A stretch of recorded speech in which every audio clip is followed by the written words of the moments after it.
The PlayStation 4 exclusive game Big City Stories often gets described as a mix of GTA and SimCity. This comparison isn't totally inaccurate, but probably makes the game sound cooler than it actually is. The player takes the role of a newly elected mayor of this motherfucking city! And the mayor has to manage his city by constructing buildings, upgrading them and completing missions for the local citizens. The big difference to other city building simulators is that the game is to a large degree being played in the third-person perspective as the mayor. Unfortunately, in my opinion, neither gameplay aspect is strong enough to convince players to stick with the game. The GTA-inspired gameplay is in the best case a cheap knockoff. The missions are pretty repetitive and neither exciting nor very engaging. You must simply collect stuff, drive around and upgrade buildings. This form of gameplay gets boring after a few hours at most. There are also some minor framerate issues. Nothing too big, but also not really justified by the underwhelming visual. Additionally, there were some AI, physics and visual glitches. Again, nothing game-breaking, but these do eventually add up as well. At least the dialogues and quest texts are a bit funny. The police, for example, orders you to build a donut shop, and you negotiate with a bunch of zombies who took over the local mall.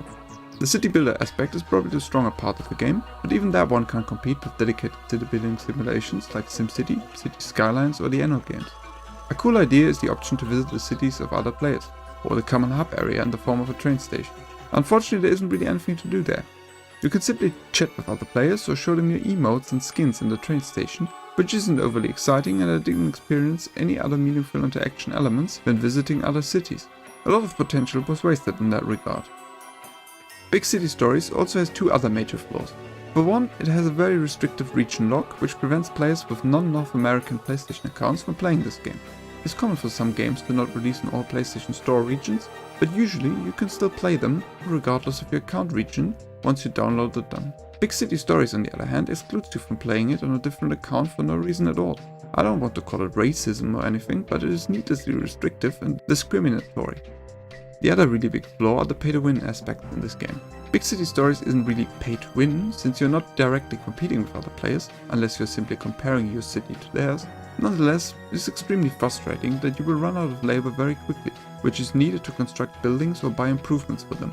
Your available labor points will reset after a day, but you can also simply buy as much labor as you want from the cash shop. Furthermore, there are some buildings which happen to be very useful, which can only be bought with real life money. This stinks. Another weird aspect of Big City Stories is its obscure shutdown announcement. The game was scheduled to shut down on the 1st of April 2023. In May, however, the game is still being playable, which leaves a couple of possible explanations. Either the shutdown got indefinitely postponed due to newfound success of the game, the devs simply forgot about the game and its servers, or the shutdown date of the 1st of April was some kind of April's Fool's joke to have some free marketing for the game. In that case, I could just say, "What a sick joke!" In any case, the developers should stop ghosting the players and make some kind of official statement in regard to the servers and the future of the game. Big City Stories has a cool concept as a third-person city building game with GTA-inspired gameplay elements. Sadly, the game is less fun than it sounds. The on-foot and driving as well as the city building gameplay are too shallow, and in combination with strong paying incentives and plenty of glitches, leave too much to be desired. Before the novelty wears off and the flaws of the game become too apparent, players might nonetheless find some enjoyment or amusement in Big City Stories. The game therefore gets a 5 out of 10 from me. In this sense, thanks for watching the video, and I hope to see you in the next one.